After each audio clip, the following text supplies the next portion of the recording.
Welcome to Amy's Bookshelf Reviews podcast. I'm Amy Shannon, but you can call me Amy.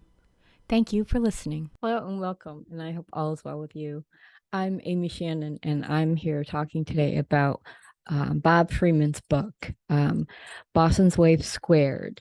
It is actually volume 4 of his H2Liftships book series, and I have read all of them. He had it starts out with Beyond Luna, volume 1, back volume 2, a backstory, volume 3, Boston's Wave, and now volume 4, Boston's Wave Squared. And this is a really interesting story, and I always recommend, if you're going to read a book in a book series, you start from the beginning, whether or not they're standalone stories, but you kind of get the feel for the author's writing, what the series is about, even if they have different characters, or sometimes they have carryover characters, which is great. And it's a science fiction book, and it's got some really interesting stories in it. And it's not just one note. One of the things that Bob had told me or let me know when he was setting up to have his book on it, and he said that he had 3 goals for writing the stories, and I thought that was really interesting. So he wrote, writing an engaging space opera that doesn't require FTL rockets, blasters, flaming swords, or aliens. And use of the word doggeria in a sentence. And number 3, as with any outer space story, modify Einstein's seminal equation for the future. So that is just, if you are a science nerd, a science fiction nerd, I'm kind of one of them, you would really like these books. And I recommend, again, reading them from beginning, from the first book all the way to the 4th book. 4th book's release date is December 8th, 2023. And the 4th volume in the series, it pits the symbiotic combination of semi-sentient AI tablets and algal rocket ships against the heliospheric navy. The Hive sisters, in response to unwanted software update, brought the heliosphere economy to its knees by shutting down the biogel controlled by ATMs. Sentients are forced back to before times techniques of barter, beads, and IOUs as they struggle to keep fed, warm, and live in outer space. Captain Rastiel Lucerne, on a repaired and renamed Boston's Wave Square, joins forces with Commodore Herb Grower on his Gorilla-class fast cruiser to bring the Hive war they may have accidentally started to an equitable finish. And with that, and I found it so interesting, Bob said there were trigger warnings. Now, when you think of a trigger warning, you think of things like violence or something that may, or bad language or abuse or something like that would kind of trigger you and maybe, or some people, and not want to read. So I'm going to go through the list of his trigger warnings. There are outer space stories that take place in Sol's helisphere. They contain real science, pseudoscience, and stuff pulled out of thin air.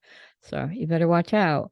There are no blasters, no FTL drives, no exploding computers, no physical violence, and no sex, except for a little kerfuffle, not my word, his, with canines and their pheromones. And yet, still, no aliens if you don't count the octopus. There are issues with death on the Mort asteroid, but after living on Sol's rocks, we all die eventually. You'll find gambling and drinking, passive-aggressive families, lying, stealing, and double-dealing, normal sentience, mostly nice, but watch your back. Scientific names, genus, and species, puns and unique spellings abound. Written in English with a few French, Yiddish, Spanglish, Latin, and Doglish words thrown about. And knowledge of octopus color language and Morse code are not required, but it couldn't hurt. So I guess you have to do your homework. I'm just kidding on that. This is a book that, if you, like I said, if you are a science nerd, you should really enjoy this book. You will enjoy all of them. Um, so I just wanted to, I asked Bob if he could, pick out an excerpt that I'd like to read. And so he sent me that. So without further ado, I'm going to read chapter 17. Hans buys an AI. Jingles shook their tail gel, black and unresponsive. What happened to the gel? Hans asked. We took it fair and square from the Hive Sisters. Is it lonely? You didn't see the sign as we went through customs? The tail gels are verboten. It's shut down after going through the scanner. I didn't even get to say goodbye or say my vids.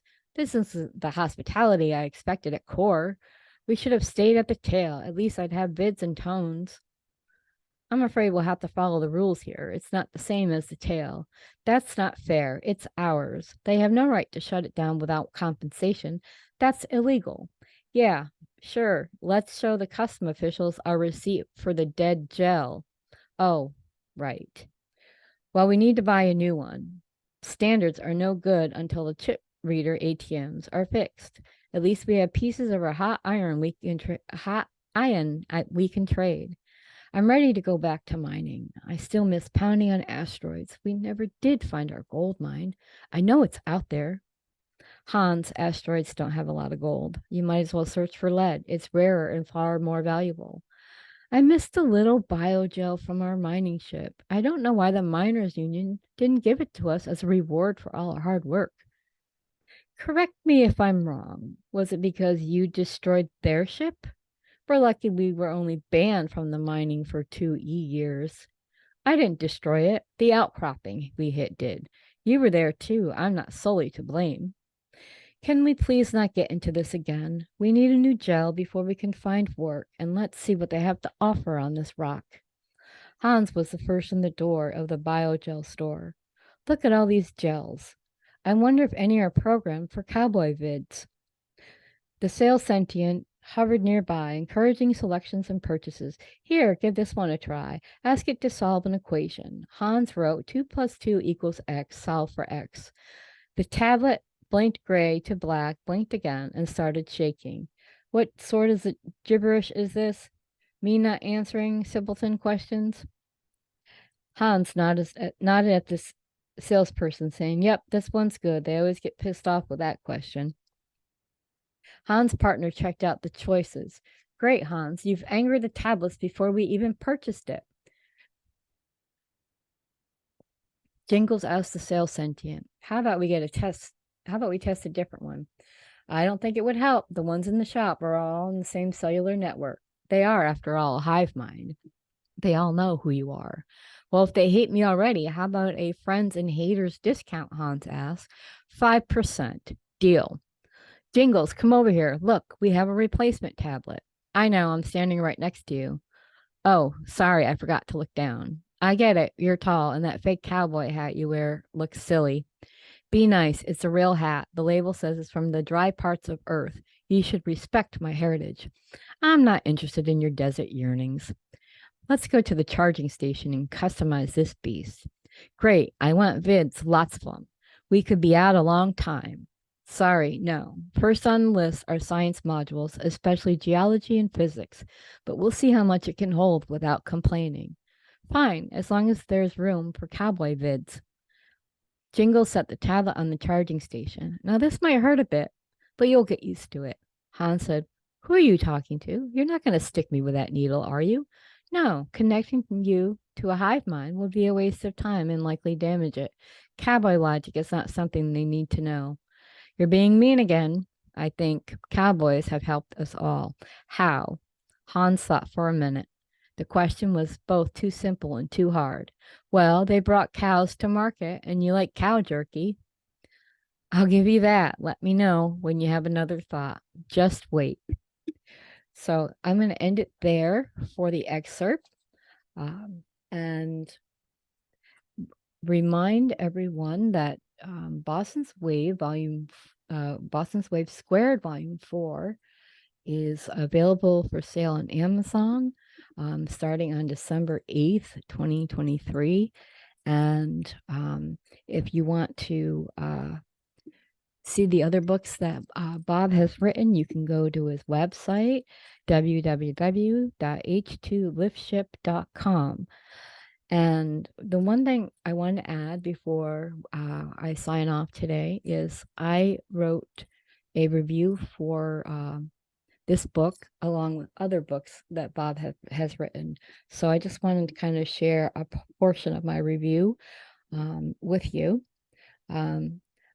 I gave it 5 stars, and it could have deserved more if they allowed it.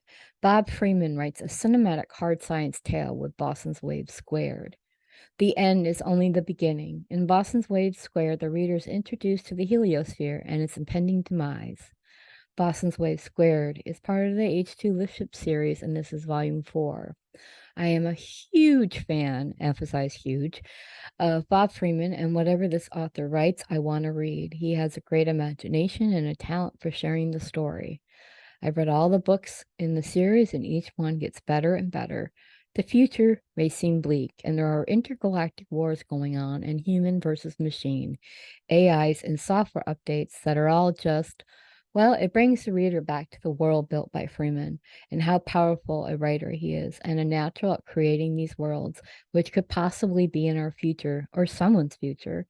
If you haven't read the other books in the series, I really recommend them, reading from the beginning, even if they are standalone, because you really get the feel for the environment and the atmosphere. I must say that Freeman has done it again, bringing in intense characters and situations along with hard science and that mix of science fiction.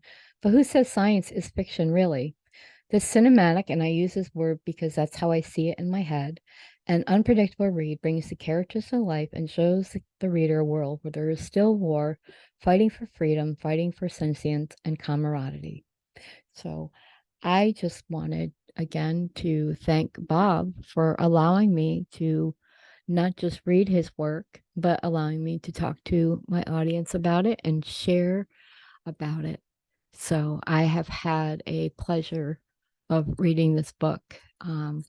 So if you're an author who wants to be on the show, or if you're like Bob and you just want your book to be on the show, you can go to bookshelfreviews.com/podcast for more information.